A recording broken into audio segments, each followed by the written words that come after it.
주신 하나님의 말씀은 마태복음 15장 21절에서 39절까지 말씀입니다. 예수님이 갈릴리에서의 사역 이후에 지금 이제 유대 땅을 떠나서 이방 땅으로 가셨습니다. 세 단락으로 오늘 말씀을 나눌 수 있는데, 귀신 들린 딸을 위해 예수님께 와서 간구하는 이방 여인과의 만남, 그리고 또 하나는 이방 사람들에게 베푸신 치유와 이적들, 그리고 마지막에 유대인들에게는 오병이어라고 우리가 불려지는 보리떡 5개와 물고기 2마리로 5천 명이나 넘는 사람들을 먹이고 배부르게 하신 그런 기적을 똑같이 이방인들에게도, 그래서 7개 보리떡과 2마리 고기 7병2어로 4천 명이나 넘는 사람들을 먹인 그런 사건. 그래서 천국은 바로 이런 풍성한 잔치가 있는, 배고프지 않고 배부르게 되는 바로 그런 나라다라고 하는 것을 오늘 말씀을 통해서 가르쳐주고 보여주고 계십니다. 그 중에서 오늘은 이 첫 번째 이야기, 이방 여인과의 만남, 이 첫 번째 이야기를 가지고 조금 더 말씀을 나눠보도록 하겠습니다. 자, 첫 번째로 믿음을 찾으신다는 겁니다. 지중해를 따라서 갈릴리 북쪽, 오늘 말씀에서는 두로와 시돈 지방이라고 그렇게 명시되어 있는데, 거기에 가셨을 때 다른 복음서 다른 곳에서는 수로보니게 여인, 그러니까 시리아 페니키아 이렇게 붙어 있는 이름할 수 있는 출신으로 나와 있고, 오늘 마태복음은 가나안 여인 이렇게 나옵니다. 하여튼 이방 여인이에요. 이 이방 여인이 소리 지르며 예수님께 나왔습니다. 주 다윗의 자손이여 나를 불쌍히 여기소서. 내 딸이 흉악하게 귀신 들렸습니다. 자, 그런데 예수님 반응이 어떻습니까? 이상하리 마치 냉담합니다. 평소하고 다른 것 같아요. 전에는 이런 사람들 보고 예수님이 못 지나치셨습니다. 오늘 세 번째 단락의 이야기가 7병2어 사건이잖아요. 4천 명 먹이신. 그 전에 5병이어 때는요, 제자들에게 너희가 먹을 걸 줘라 그런 말씀하셨어요. 그런데 그때는 하루 동안에 있었던 일처럼 보이고, 오늘 이 4천 명을 먹인 이야기는 3일 동안 같이 있었어요. 이 사람들이 배고플 걸 보면서 불쌍히 여기셔서 먹을 걸 걱정 먼저 하세요, 예수님이.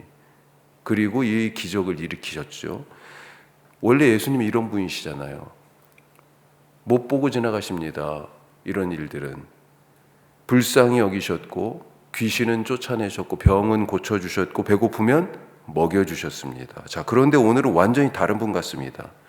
여인이 그렇게 부르짖는데 한 말씀도 대답하지 않고 그냥 가십니다. 누가 보아도 다 보이고요, 안 들으려고 해도 다 들리는데 예수님 못 들은 척, 못 본 척. 왜 이러실까요? 자, 이제 처음에는 앞에 있었어요. 그런데 이제는요, 지나갔습니다. 그래서 이 여인 소리가 뒤에서 부르짖는 소리가 들리는 거예요. 제자들이 하도 시끄러우니까 저 여인 입을 막았으면 좋겠다, 이런 취지로 얘기하죠. 뭐예요? 돌려보내자고. 어떻게 돌려보낼 수 있습니까? 어떻게 입을 다물게 할 수 있어요? 그녀의 필요를 채워주면 되죠. 귀신 들린 딸 고쳐주면 됩니다. 왜요? 예수님에게 그럴 능력이 충분히 있으니까. 지금 제자들이 하는 얘기는 예수님 고쳐줘 버리죠, 그냥. 너무 시끄럽잖아요. 이런 얘기죠. 하지만 예수님이요, 딱 잘라 거절하십니다. 24절에 보면 나는 이스라엘 집에 잃어버린 양 외에는 다른 데로 보내심을 받지 않았다. 저 여인은 내 소관이 아니야. 제자들도 당황스러웠을 거예요. 아니, 그러면 여기 이방 땅 두로와 시돈, 여기는 왜 오신 거예요? 그냥 갈릴리에 계속 계시지. 하지만 예수님의 이 말이 떨어지기가 무섭게 예수님이 뭔가 하여튼 반응하셨잖아요. 이 여인이요, 또 달려옵니다. 예수님에게 바로 앞에 와서 엎드려서 두 번째로 요청을 하죠. 25절에 이렇게 되어 있어요. 여자가 와서 예수께 절하며 이르되 주여 저를 도우소서. 하지만 예수님 또 거절하십니다. 이번에는 거절뿐만 아니라 모욕과 멸시까지 있어요. 처음에는 냉담했고요. 그 다음에는 거절하셨고요. 지금은요, 거절을 넘어서 모욕하고 멸시하는 것 같아요. 26절 우리 같이 한번 읽어보겠습니다. 26절입니다. 대답하여 이르시되 자녀의 떡을 취하여 개들에게 던짐이 마땅하지 아니하니라. 와, 이게 예수님이 지금 예수님 입에서 나온 말씀이에요.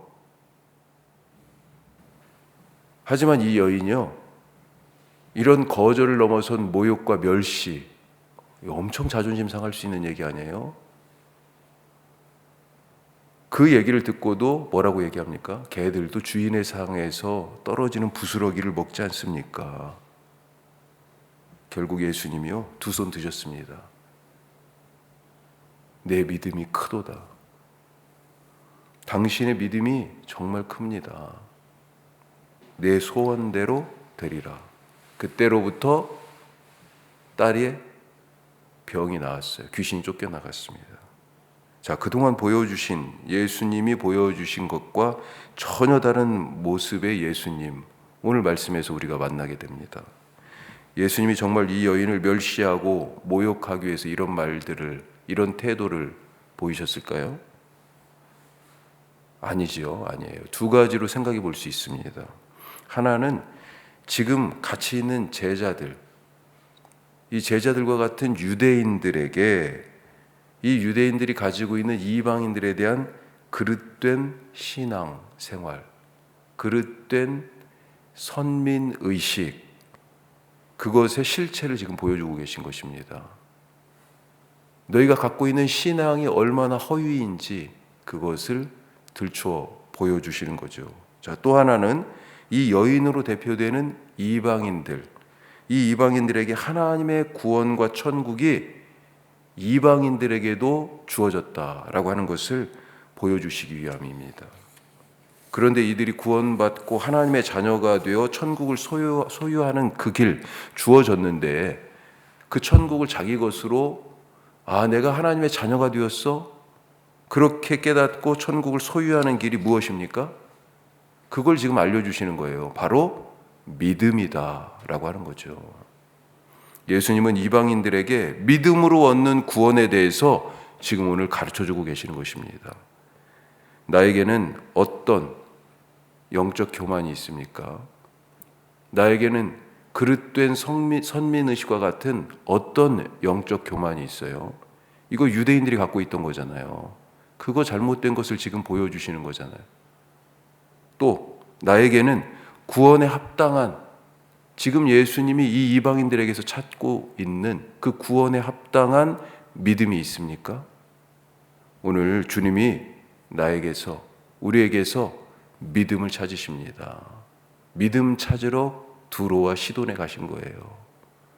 그 믿음이 유대인들에게 안 보여서요, 너희에게 필요한 거 믿음이야. 진짜 신앙생활 믿음이 있어야지. 그거 가르쳐 주실 거. 그거 보여주려고 지금 제자들 데리고 가신 거고요. 이방 사람들에게도 믿음이야 라고 지금 말씀하고 있는 것입니다. 자, 두 번째, 목적을 잃지 말자. 목적을 잃지 말자. 딸을 위해 부르짖는 이방 여인을 향한 예수님의 이 냉담하고 거친 반응만큼 동시에 이 여인의 끈질긴 모습이 또 우리의 눈길을 사로잡지 않습니까?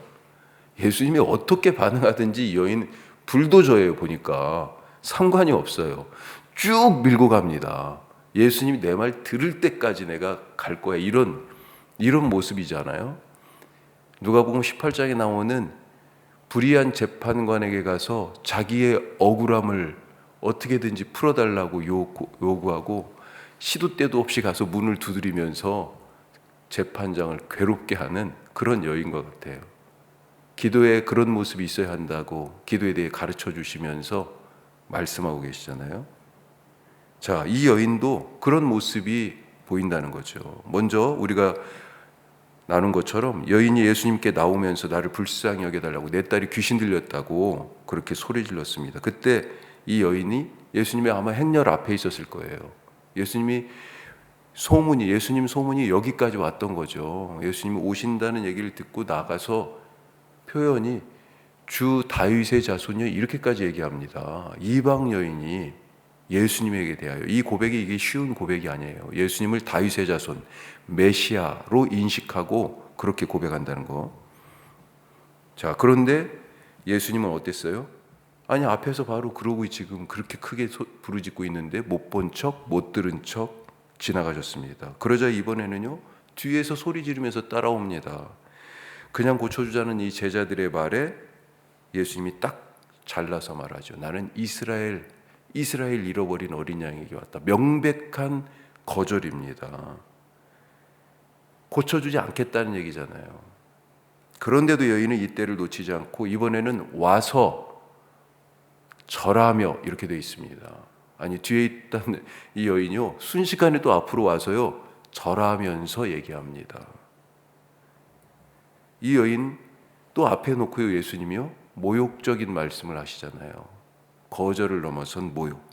이방인, 그것도 이방인의 여인, 개 취급을 하십니다. 개 취급. 단호하게 절대로 고치지 않겠다는 것입니다. 하지만 이 여인 여기서도 포기하지 않아요. 자, 여인은 왜 이런 거절과 모욕 이것을 당하면서도 계속 예수님 앞뒤에 따라붙으면서 그렇게 소리를 지르면서 이러고 있을까요? 목적이 있어서 그런 거잖아요. 목적. 귀신 들린 자기 딸을 고쳐야 할 그 목적. 그리고 그 딸을 고칠 유일한 길은 예수님밖에 없다라고 하는 그 희망, 소망. 왜 이런 일들을 하고 있어요? 딸을 너무도 사랑해서. 그래서 모욕도, 거절도, 냉담함도 괜찮습니다. 다 참을 수 있어요. 다 견딜 수 있고요. 목적이 너무 선명하기 때문에, 그리고 그 목적에 다다를 길이 딱 하나밖에 없기 때문에, 그래서요 그런 일을 당해도 자존심 지금 안 상합니다. 자존심 안 상해요. 별것 아닙니다. 우리는 목적에 충실합니까? 목적에 충실한 사람은요 자존심 안 상해요. 핍박받는다고, 신앙이 핍박받는다고 자존심 상합니까? 오히려 내가 잘 가고 있구나 라고 그렇게 하나님의 칭찬을 오히려 기대하고, 이 길이 내가 걸어갈 유일한 길이구나, 소망이구나, 그런 생각을 오히려 더 하지 않아요? 목적이 뭐예요? 우리의 신앙의 목적이 하나님이죠. 하나님의 집이죠. 하나님의 나라죠. 그 하나님께 가는 길, 하나님의 나라, 천국에 도달하는 유일한 방법이 뭐예요? 바로 예수님이잖아요. 나는 예수님 앞뒤에서 그래서 떠나지 않고 이 여인처럼 간절하게 오늘도 믿음으로 살아가고 있습니까? 때로 예수님이 냉담하게 못 들은 척, 못 본 척 그렇게 느껴질 때 포기하고 싶지 않습니까? 목적을 잃으면 가다가 그만둡니다. 예수님이 그 목적지에 다다를 유일한 길인 것을 모르면 부르짖다가 포기하죠. 오늘 목적을 잃지 마시기 바랍니다. 그리고 그 목적지로 우리를 데려다 주실 유일한 길이신 예수님, 그 예수님과 동행하는 그 예수님의 길을 걸어가는 오늘 하루, 그 믿음으로 이 아침에도 기도하시는, 그리고 응답이 있는 하루 되시기를 축복합니다. 기도하겠습니다. 오늘 말씀 우리가 두 가지 말씀을 나눴어요. 이 여인, 예수님과 이 장면, 우리 기도하시면서 한번 잘 생각해 보십시오. 기도 중에, 기도의 방법 중에 관상기도라고 하는 게 있어요. 우리 뭐 통성으로 많이 기도하지만 통성기도 하면서도 관상이 되기도 하죠. 뭐냐면요, 그 장면, 쉽게 얘기하면 그 장면, 그 그림, 그 세팅 가운데 들어가시는 거죠. 상상을 한번 해보시기 바랍니다. 오늘 말씀 딱 그려지죠.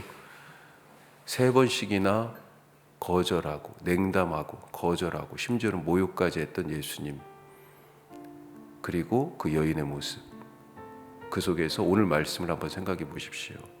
무엇을 예수님이 찾고 계셔서 이 두로와 시돈까지, 이방 땅까지 오셔서 이 여인에게 이렇게 하실까? 제자들은 옆에 서 있잖아요. 그들에게 무엇을 보여주시기 위하여, 이방인들 사이에서 무엇을 찾기 위하여. 오늘 우리가 두 가지 말씀 나눴습니다. 믿음을 찾으신다. 또 한 가지는요, 목적을 잃지 말자. 나는 그 장면에서 어디에 있는지, 누구인지, 혹 예수님께 물어보고 싶은 말씀이 있다면, 여인 예수님께 물어봤잖아요. 구했잖아요. 그 자리에서 예수님께 말씀하시기 바랍니다. 그게 기도죠.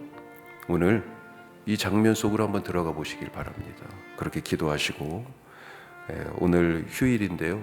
우리 여러 가족들 또 일정들도 있을 거예요. 하나님 오고 가는 길에 안전하게 지켜주시고, 또 나라적으로는요 3.1절입니다. 주님, 우리가 독립을 소망하면서 조상들이 그렇게 목숨을 걸고 만세를 외쳤는데, 지금 이 시대에 우리나라가 정말 영적 독립, 경제적인 독립, 군사적인 독립, 무엇보다도 자유와 독립이 없는 세상의 많은 사람들에게 하나님의 자유와 평화를 선물하는 그런 나라 되게 하여 주옵소서. 우리 다 같이 기도하겠습니다. 기도합시다.